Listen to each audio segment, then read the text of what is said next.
it on, yeah? All right, on. HDMI got this.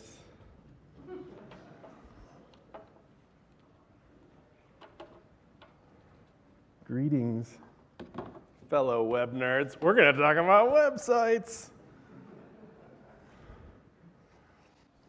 Just reading about websites. That's what I do. Yeah, Keynote.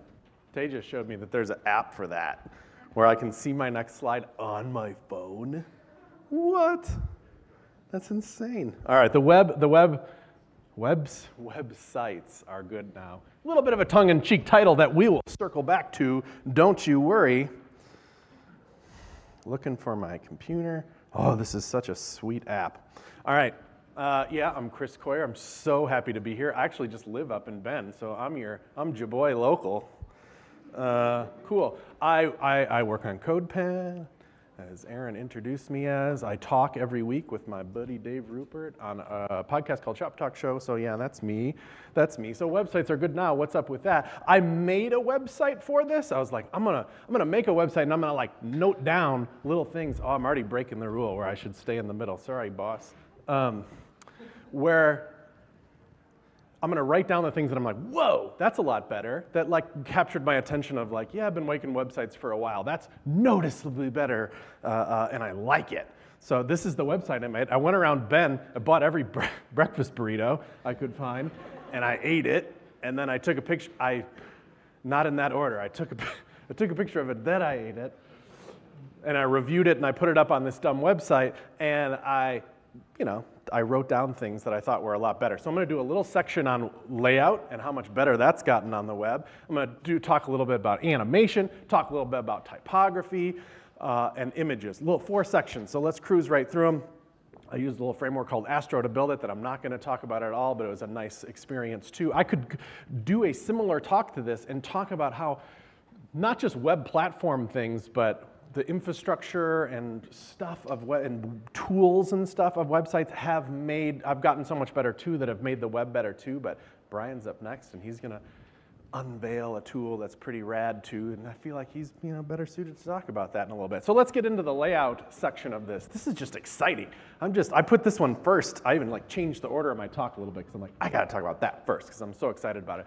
Even Flexboxing Grid, I feel like it was almost old news now, but I have to get into it a little bit because I feel like every website has a grid of cards on it at some point, and Grid just knocks it out of the park for this, and I still get tingles thinking about how easy this is. Check out this example. I've removed the photos and the reviews from my burrito website just for this for a second. You squeeze it down, it goes to 2 columns. You squeeze it down, it goes to 1, but it works in reverse too. If there's lots of room, it turns into a 4-column grid, 5-column grid.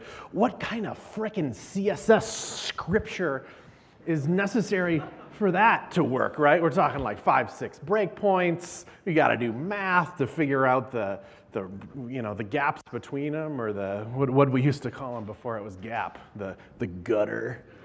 You had to do gutter math, but there's a different number of gutters and all that crap. I think that's amazing. So what are we talking? 200 to 500 lines of code, something like that? No, it's 1.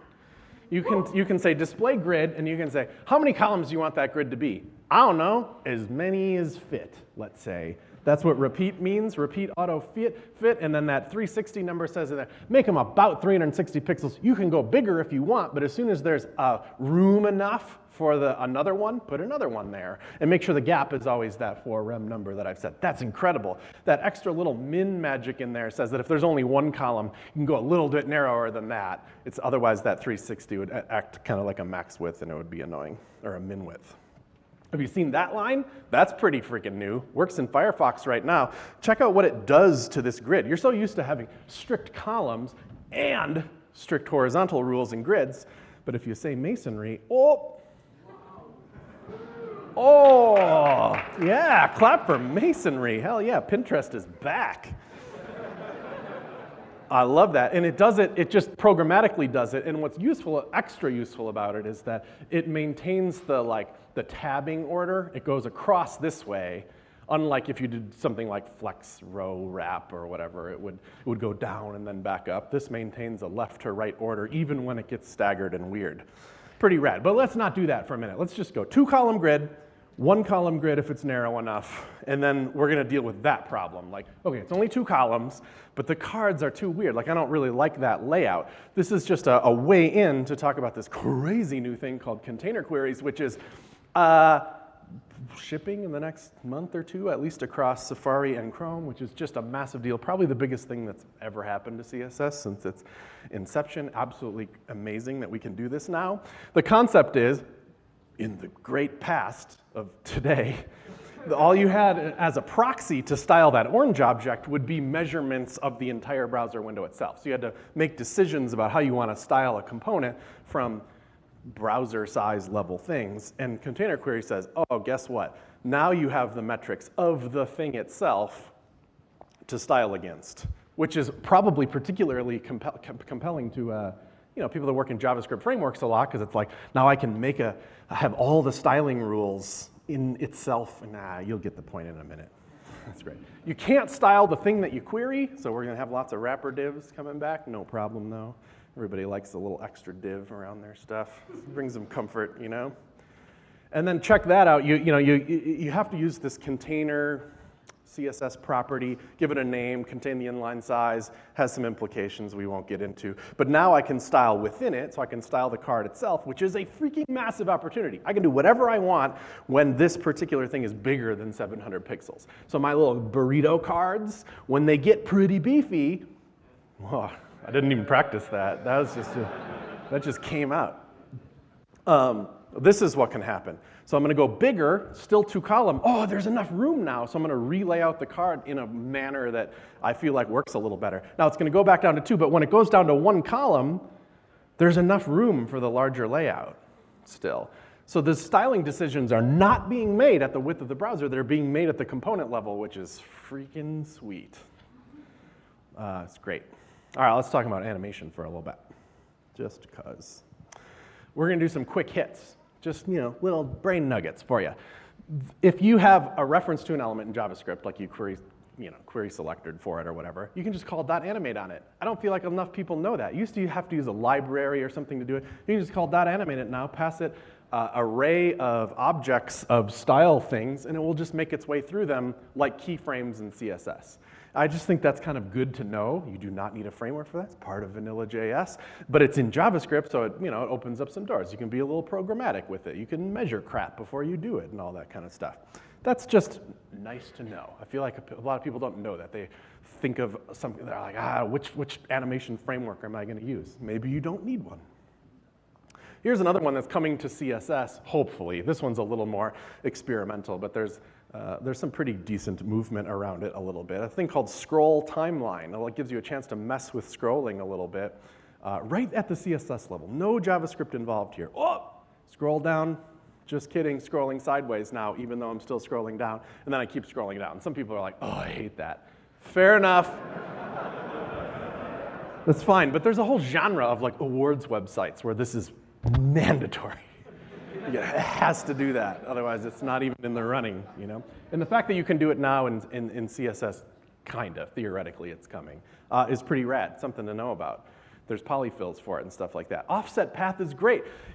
It's not even particularly hard or easy to draw a line in CSS, especially at an angle, right? And now all of a sudden, not only can we draw lines because we have this offset pathing, we can use the SVG syntax, which is all the M's and stuff in there, to draw curves as well. So it's exactly the SVG syntax, which I think is a little weird because that actually maps to pixels, those numbers there. So they're not fluid, they're exact sized. But anyway, we can express a path and then place things along the path with offset distance. And the point of that is mostly to animate it. It's like, okay, from this position, then follow this curve to this other position.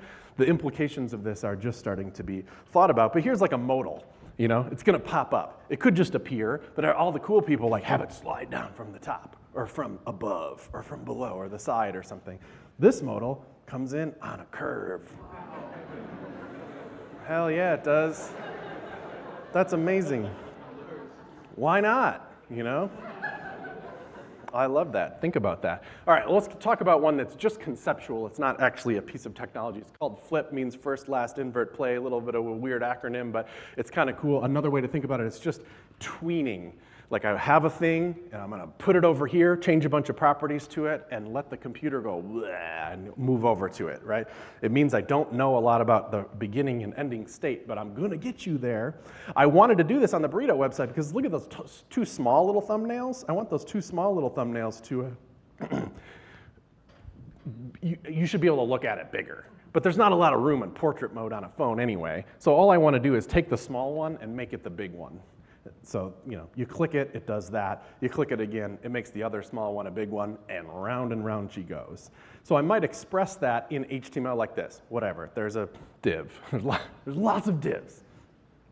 And you have state 1, and all we're going to do is rotate that state class, state 1, state 2, state 3, and that's going to be in charge of moving the stuff around. Because in CSS, we're going to set up a really simple grid. We'll use the cool little ASCII art version of it, and then when the state class changes, we'll just change where we put the image. So it looks like a lot of code, but it's really no big deal. It's just like when the state changes, move the position of the image. So what happens then is you're on your phone and you tap it, and they just move. Boop, boop, boop. No animation at all, but that's the setup. And that would be okay, like it's not the end of the world. They don't have to animate, but let's just animate them anyway. And let's not animate it in a way that's like, take the one at the bottom left and make it 174% bigger and move its top position to 0 and have all these really strict rules. Instead, the flip concept says, okay, in this case, we're using the GreenSock, which we actually are going to use a library, but there's a bunch of different flip libraries. We're just going to use GreenSock in this case. It says, remember, see these images? I'm going to move them. Actually, you're going to move them, but I'm going to tell you that you're going to move them. Remember how they are right now. Then literally do whatever you want in step 2. Change classes, move stuff around manually. Just go hog wild on those images. And then in step 3, just call flip, and it'll be like, oh, I see. You've changed some stuff. I will tween it from my remembered position to the new position. It's just going to go bleh, to the new position. It's really easy to think about. And you should reach for it in those positions where you're like, I don't really know where I'm starting from. I actually don't even really know where I'm going, but I want the animation to go in between. We're going to do one more step and just not do it if the user has signified if they prefer less motion on their websites. It's not really required anyway, so might as well just skip it if they have indicated that on their platform. And now all of a sudden, you tap the stupid burrito, flip it. That is good. What's kind of cool about that is it doesn't matter that there's 3 of them. It doesn't matter that they're in a grid. I could have done anything. It just is irrelevant what happens. The point is I moved them and it's tweening them. And that's how you should think about flip. Pretty cool. We got to talk about web type a little bit. Look at those dynamic backgrounds, huh? That's Keynote 12, baby. I was using custom fonts on the website. At least I started like that. I was going to use Roboto, which is insane. You should look up the analytics of Google Fonts. There's like 20 trillion views of Roboto font on the web, which is, that's some astronomical stuff. It's by far the most popular font. Anyway, if you're about to use it, I'm so used to the days of using custom fonts where you even needed an SVG version of the font for some godforsaken reason at some point. You needed, the @font face code was just this mess of garbage. Like you had to use an emoji for some reason. It was weird. And now all of a sudden it's like, I was looking up the browser support of it. WAF 2 is great. You just need WAF 2 pretty much these days. If you happen to be supporting IE anything, you got to drop WAF 1. Well, you just call it WAF. They didn't know about WAF 2 when they invented WAF again. You just use WAF 2 and then it's covered. I just think that's great. You just need WAF 2. That's trivially easy to do. But this next part's even better to me. Have you ever visited a website and like the font, their stupid font is taking forever to load and there's just white nothing where the text should be and you're like, come on. That's the thing that's taking long enough to load. I freaking hate that. If your website is in any way critical, and I would just assume that it is to somebody somewhere somehow, you can now control this in CSS. I think it's great with one freaking line of code. Font display, tell it swap. So the white nothingness is because the browsers have a blocking period for custom fonts. They say, I'm gonna wait for the custom font to load. You can control that with font display and be like, don't wait, never wait. Just display the fallback font right away, and then when the font loads, flop it out. it can be a little gnarly because then there's some loading jank and stuff. But your content is never hidden, which is aces, right? And there's more that you can do for that. Optional is another nice one that's like never have a blocking period and never swap either. But load the font in the background so that the next time they visit a new page or something, it'll be in cache now, and the custom font will display. So if you really hate that flash of unstyled content thing, which I do, that's can do. But that's great that CSS gives us that. It used to be a pain in the ass to do this. All right, here's another one. Now, of course, you're not just using Roboto. You need italic, you need bold italic. The designer used a light version and a light italic and a super thick black one. And now all of a sudden you have a crap load of fonts in there. There's starting to be a thing called variable fonts that one of the many cool things that it does is solve that problem in a way. Even mega popular fonts like Roboto have a variable font version of them now. It's in the WAF2 format, so you just load it just like you would any other WAF2 font, and all of a sudden you have available all these axes. Here's another one called Ibm Plex Mono. Look at that, that's freaking sick. Each character of the font in a variable font has like math about the vector points that make it up and instructions that say like, if this is the value, move yourself according to the instructions of the axis you give it. A really common one is how bold is the font, but it could be slant, it could be X height, it could be how extended it is. There's all these different rules, and so you don't even get one version of the font, you essentially get infinite versions of the font, which is so sick. As I was playing around with Roboto Mono, or Roboto Flex, the variable font. I was playing with this tool, and I've set the fallback to it to System UI, which is a CSS way of saying like, hey, set the font to whatever browser platform, the system font for the thing that I'm on. If you're on a Mac like I'm presenting from, that's the San Francisco font. And I would notice that before Roboto would load, the variable font stuff I was using applied to San Francisco too. And I was like, So the shipping version of San Francisco on, if you have an iPhone or a Mac, is a variable font, which, whoa, sick. So all that text there at the top is just one font. That condensed, that extended, all that is just one font that has different descriptors to make all that work. Here's a pen that I copped from a fellow named Rob that kind of shows. This is just one font, built in, didn't even load a custom font, and it's just showing how it can be expressed, expanded, super light, super wide, whatever. There's actually a bunch of more stuff this font can do. I didn't even dig into all the details, but it has alternates and a thing called optical sizing, which is super cool. So I just tried it out on the Burrito website.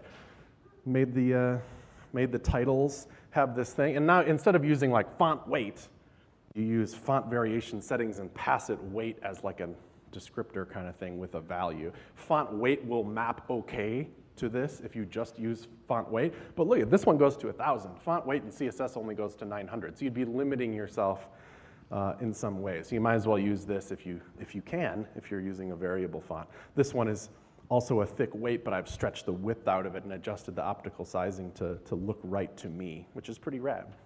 All right, that's all the variable font crap. Let's talk about fluid type, because I think this is important. This is like a way that like you just should do typography on the web these days, because it's so nice and expressive. Look at the thing that says fluid type at the top. It's not particularly dramatic, but as the screen size changes, it changes a bit. In fact, all the text on this example is changing just a little bit to just be a little bit more appropriate to the screen size. So rather than setting font changes at breakpoints and stuff, you just kind of express a formula that's like, I want type to generally behave like this. So pretty rad. There's a couple of great tools that can help with this. What they do is give you CSS custom properties. Those are those things that start with double dashes like that, that give you a value, right? So in this case, the custom property is using a CSS function called clamp, and it takes 3 parameters. That middle one with the plus symbol in it, it tries to be that value the best that it can, but it won't go any smaller than the first parameter, and it won't go any bigger than the last parameter, hence clamp, which is exactly what you want for type. You want some control. It can't get too crazy big, too crazy small. Just stay in the middle like that. And then all you do is you set that up at the root in custom properties. All your type, you use those properties for, and you're done with your typography. It's just gotten that easy. So I use that, of course, on the Burrito website. Why not watch those things scale to kind of appropriate sizes as they go up and down? It's just nice. It's easier than doing typography other ways, I think. Super worth it. This goes on a little bit. So we talked about container queries. There's like a related feature called container units. So we talked about how, I don't know, you can see the container queries happening on the left there. If you want to size type to the component itself, regardless of what else is happening on the page, it's still a little wordy, because you have to use the container unit to be like, okay, when the thing is really small, make the type really small. When the card is really big, make the type really big. There's not a good way to express that without container queries, and it can get a little wordy again, except to the rescue is container units. So that QW there says that's basically 3% of the size of the component itself. Nothing to do with the rest of the page. Super useful. So now I can express what I'm doing on the left in very few lines of code on the right. Now this comes up, well, yeah, and just like viewport units, there's a bunch of buddies. You know, do you need the height? Do you need the bigger of the two of them or all that stuff? Yeah, right on. So here's a great demo by Scott Kellum that, look at that where it says Nike Free Metcon 4. That thing is not consistently sized at the different breakpoints here, so that it will get bigger and smaller. You know, even though the screen is bigger, it's now smaller, and the type sizes along with it.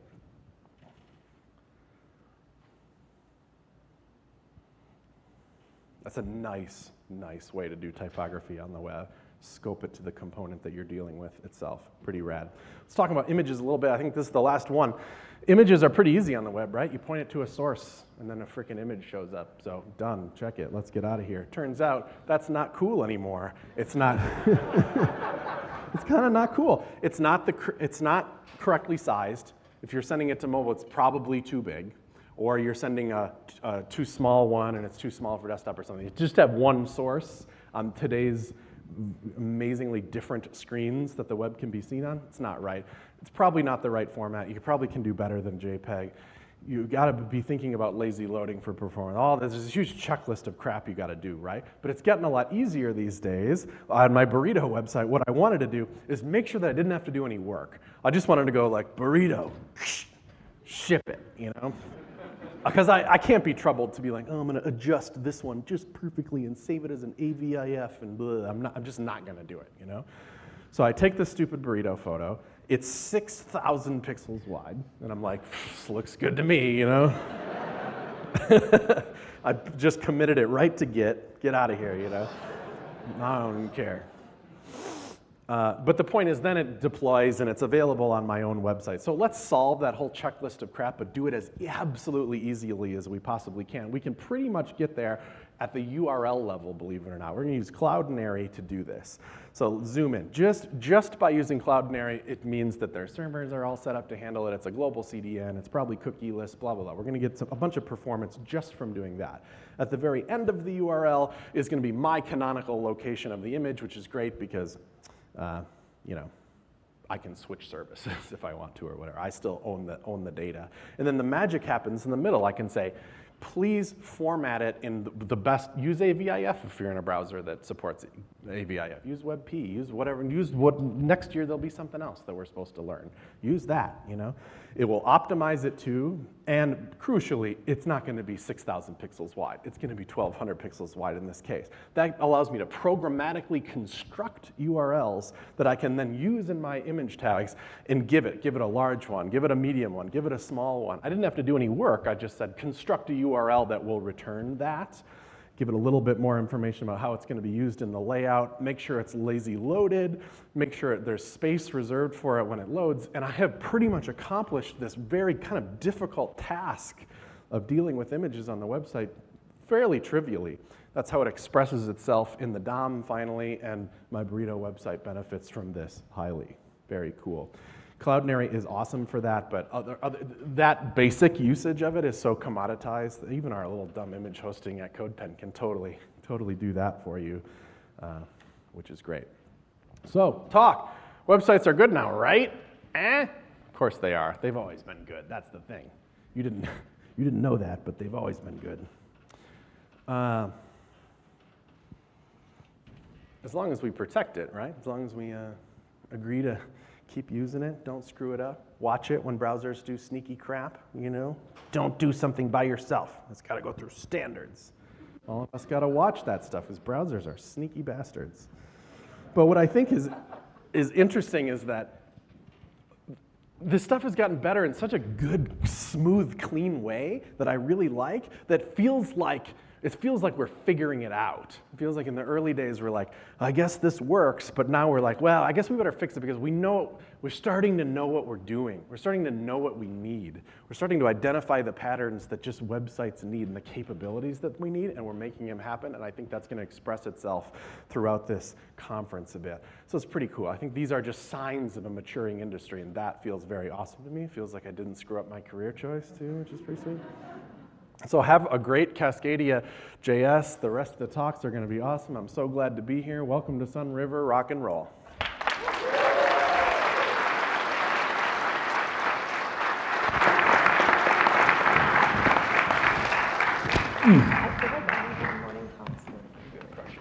Thank you. Oh. Go for it.